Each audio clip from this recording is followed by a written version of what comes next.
আজকে আমরা দেখব কিভাবে রিডমিক কিবোর্ড সেটআপ করা যায় এবং রিডমিক কিবোর্ডের সকল ধরনের সেটিংস ও সিক্রেট সেটিংসগুলো দেখব। এছাড়াও আমরা আজকে দেখব কিভাবে রিডমিক কিবোর্ডের ব্যাকগ্রাউন্ড চেঞ্জ করা যায়।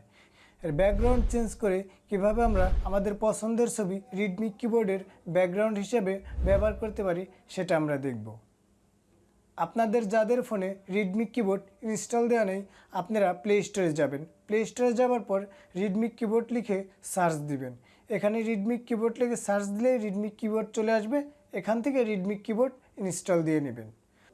সাইড স্ক্রিনে দেখাচ্ছে কিভাবে রিডমিক কিবোর্ড ইনস্টল দিতে হয়। আশা করি আপনারা রিডমিক কিবোর্ড ইনস্টল দিতে পারবেন। রিডমিক কিবোর্ড সেটআপ এবং বাকি অংশগুলো আমরা মোবাইল স্ক্রিনে গিয়ে দেখব। চলুন তাহলে আমরা মোবাইল স্ক্রিনে চলে যাই। রিডমিক কিবোর্ড মোবাইলের কিবোর্ড হিসেবে সেটআপ করার জন্য সফটওয়্যারটি ওপেন করব। এবার সেটআপ শুরু করুন লেখা এখানে টাচ করব। নতুন একটা পেজ আসছে, 3টি ধাপ দেখাচ্ছে। প্রথম ধাপে সেটিং অন করুন, এখানে টাচ করব। এখান থেকে রিডমিক কিবোর্ড ইনেবল করে দিব। নতুন একটা পপ আপ আসছে, এখানে ওকেতে টাচ করব। আবারও ওকে দিব। দ্বিতীয় ধাপে কিবোর্ড সুইচ করুন, এই অপশনে যাব। এখান থেকে রিডমিক কিবোর্ড সিলেক্ট করে দিব। তৃতীয় ধাপে শেষ করুন অপশনে যাব। রিডমিক কিবোর্ড সেটআপ হয়ে গিয়েছে।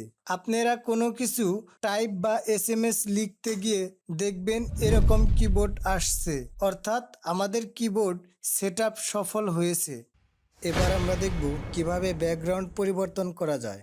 ব্যাকগ্রাউন্ড পরিবর্তন করার জন্য এই সেটিংস অপশনে টাচ করে সেটিংসে চলে আসব। প্রথমেই থিম সেটিংস রয়েছে, থিম সেটিংসে যাব।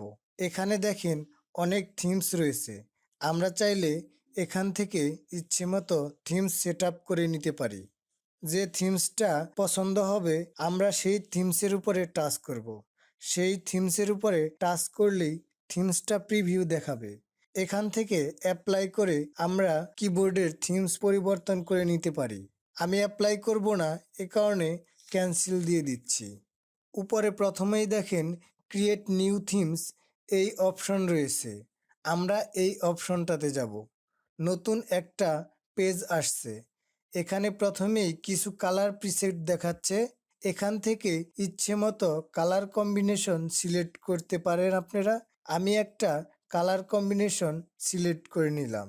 আপনারা চাইলে এই কালার কম্বিনেশন রাখতে পারেন অথবা কাস্টমাইজ করে নিতে পারেন। এরপর ব্যাকগ্রাউন্ডের নিচে ব্যাকগ্রাউন্ড কালার রয়েছে, এখান থেকে চেঞ্জ করতে পারেন। এর নিচেই ব্যাকগ্রাউন্ড ইমেজ অপশন, আমরা এটাতে টাচ করব। আপনি চাইলে ক্যামেরা দিয়ে ছবি তুলে ব্যাকগ্রাউন্ড সেট করতে পারেন। আমি গ্যালারি থেকে ছবি নিব, তাই গ্যালারি সিলেক্ট করলাম। এখানে আমার মোবাইলের রিসেন্ট ছবি দেখাচ্ছে। এখানে অ্যালবাম রয়েছে, আপনারা অ্যালবাম থেকে ছবি নিতে পারেন। যেহেতু রিসেন্ট ছবির ভিতরেই আমার কাঙ্ক্ষিত ছবি রয়েছে, তাই এখান থেকেই ব্যাকগ্রাউন্ডের জন্য ছবি সিলেক্ট করে নিলাম। ক্রপ অপশন আসছে, আপনারা টাচ করে ইচ্ছামতো সিলেক্ট করে ক্রপ অপশনে যাবেন। ছবি ক্রপ হয়ে গিয়েছে, দেখেন ব্যাকগ্রাউন্ডে ওই ছবিটা চলে আসছে। এরপরে কি এর ব্যাকগ্রাউন্ড মেইন ব্যাকগ্রাউন্ডের সাথে কম্বিনেশন করে পরিবর্তন করে নিব। এরপর টেক্সটের কালার অপশন রয়েছে, এটাও পরিবর্তন করে নিব। এরপর হিন্ট এর কালার পরিবর্তন করে নেই। এবার ব্রাইটনেস অ্যাডজাস্ট করে নিব। আমি দ্রুত বাকিগুলো পরিবর্তন করে নিচ্ছি, আপনারাও এভাবে পরিবর্তন করে নিবেন। পরিবর্তন করার সাথে সাথেই প্রিভিউতে পরিবর্তিত অবস্থা দেখতে পারবেন, তাই সমস্যা হবার কথা না। কাস্টমাইজ করা হলে সেভে টাচ করব।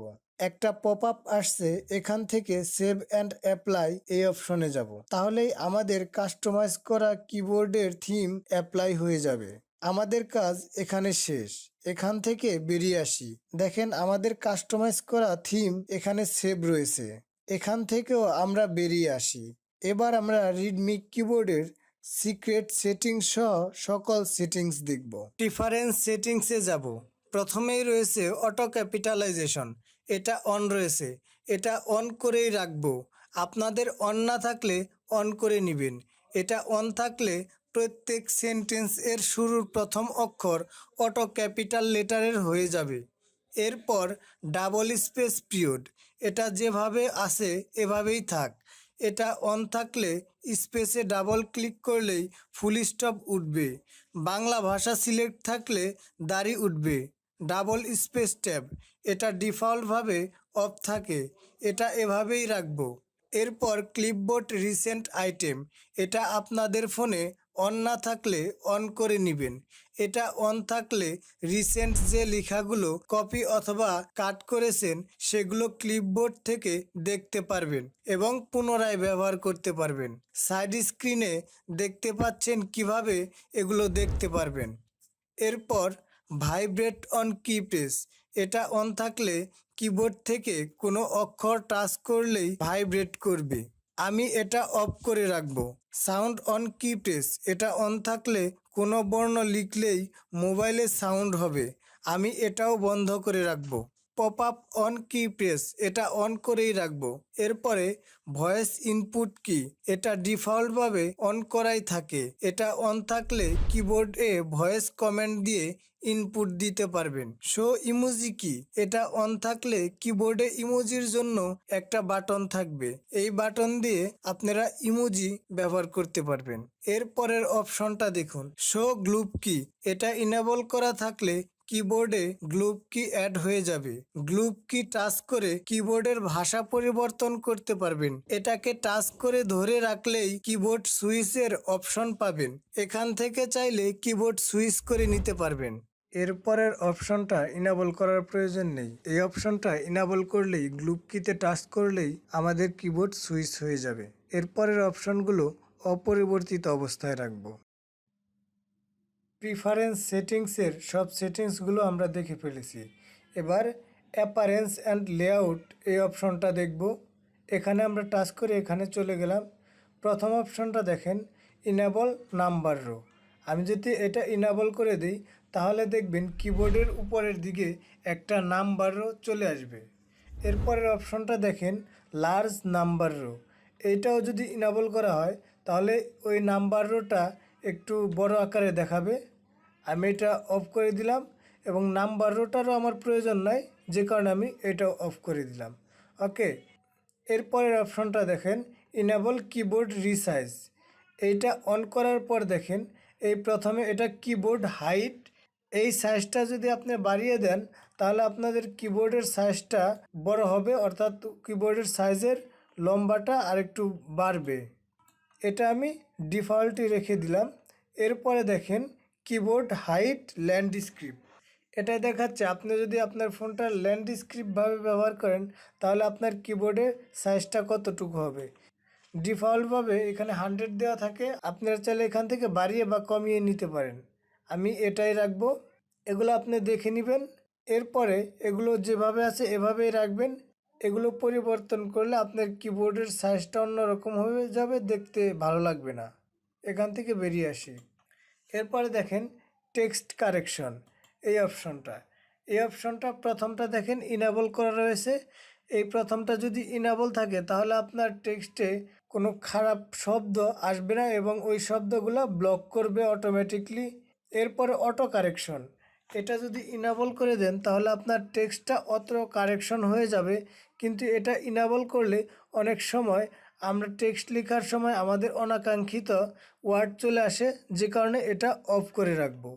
এরপরে দেখেন শো কারেকশন সাজেশন, এটা আমরা ইনেবল করে রাখতে পারি। এটা যদি ইনেবল করে রাখি তাহলে উপরে আমাদেরকে কারেকশন সাজেশনগুলো দেখাবে। এরপরে দেখেন পার্সোনালাইজ সাজেশন, এটা অনই থাকবে।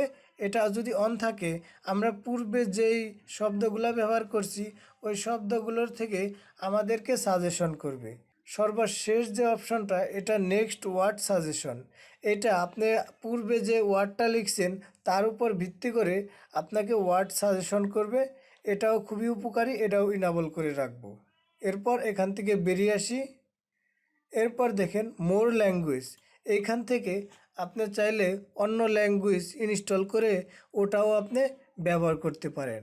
এখান থেকে বেরিয়ে আসি। এরপর অ্যাডভান্স সেটিংস, এটা যেভাবে আছে এভাবেই যথেষ্ট, এটাকে পরিবর্তন করার কোনো প্রয়োজন নাই। এখান থেকে বেরিয়ে আসলাম। এরপর দেখেন এই টিউটোরিয়াল অপশন, এখান থেকে আপনারা চাইলে এই টিউটোরিয়ালগুলো দেখে লেখা শিখতে পারেন, কিভাবে বাংলা লিখতে হয় এগুলো শিখে তারপর আপনারা লিখতে পারেন। এগুলো দেখানোর কিছু নাই। এখান থেকে বেরিয়ে আসি। অ্যাবাউট সেকশনে গিয়ে আপনারা আপনার এই কিবোর্ডের ভার্সন সম্পর্কে জানতে পারবেন। এখান থেকে বেরিয়ে আসি। এই ছিল আজকে আমাদের টিউটোরিয়াল। যদি আমাদের ভিডিও ভালো লেগে থাকে তাহলে একটা লাইক দিবেন, কমেন্ট করে আপনার মতামত জানাবেন। কথা হবে অন্য কোনো ভিডিওতে অন্য কোনো দিন। সে পর্যন্ত সবাই ভালো থাকবেন, সুস্থ থাকবেন। আল্লাহ হাফেজ।